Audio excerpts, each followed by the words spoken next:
नेपाल की संसद को फूका, नेताओं को जिंदा मार दिया, खुलेआम उन पर हमले हुए, खून बहाया।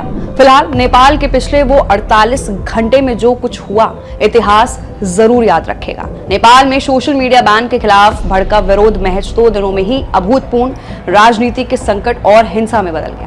पहले दिन काठमांडू की सड़कों पर जुटी भीड़ संसद भवन में घुस गई, पुलिस से भिड़ंत हुई और कई शहरों में आगजनी फैल गई। हालात बेकाबू होते ही गृह मंत्री ने इस्तीफा दिया और रात में सरकार ने सोशल मीडिया बैन हटाने का ऐलान कर दिया। लेकिन दूसरे दिन हालात और भी बिगड़ गए। मंत्रियों और पूर्व प्रधानमंत्रियों के घरों पर हमले, राष्ट्रपति भवन और संसद को आग के हवाले, एयरपोर्ट बंद हो गया, जेल से कैदी फरार हो गए और आखिरकार प्रधानमंत्री केपी शर्मा ओली का इस्तीफा हुआ। महज 48 घंटे में नेपाल हिंसा, अराजकता और सत्ता पलट का गवाह बन गया। अब इन सबके बाद सबसे बड़ा सवाल है कि नेपाल की रक्षा कौन करेगा, कौन संभालेगा नेपाल की सत्ता।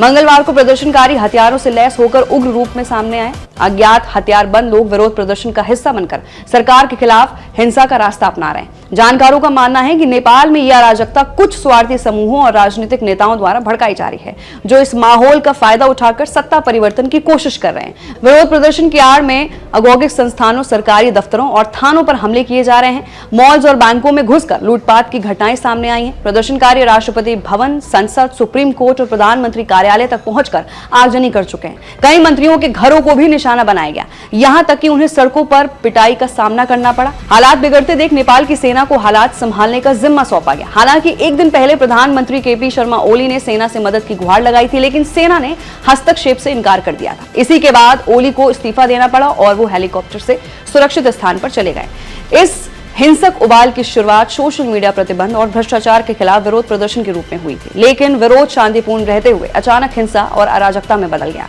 एक तस्वीर में प्रदर्शनकारी सुप्रीम कोर्ट से हथियार उठाए खड़े दिखाई दे रहे हैं, तो दूसरी में उन्होंने सिंघा दुर्गबार कार्यालय परिसर पर कब्जा करके हिंसा को अंजाम दिया। विरोध प्रदर्शन के दौरान कई वाहन जला दिए गए, थानों में तोड़फोड़ की गई और सरकारी प्रतिष्ठानों में आग लगा दी गई।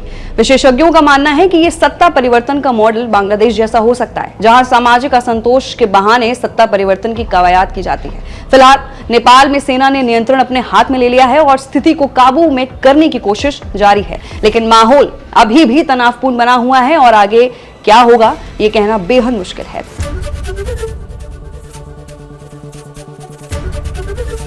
एबीपी गंगा, खबर आपकी, जुबान आपकी।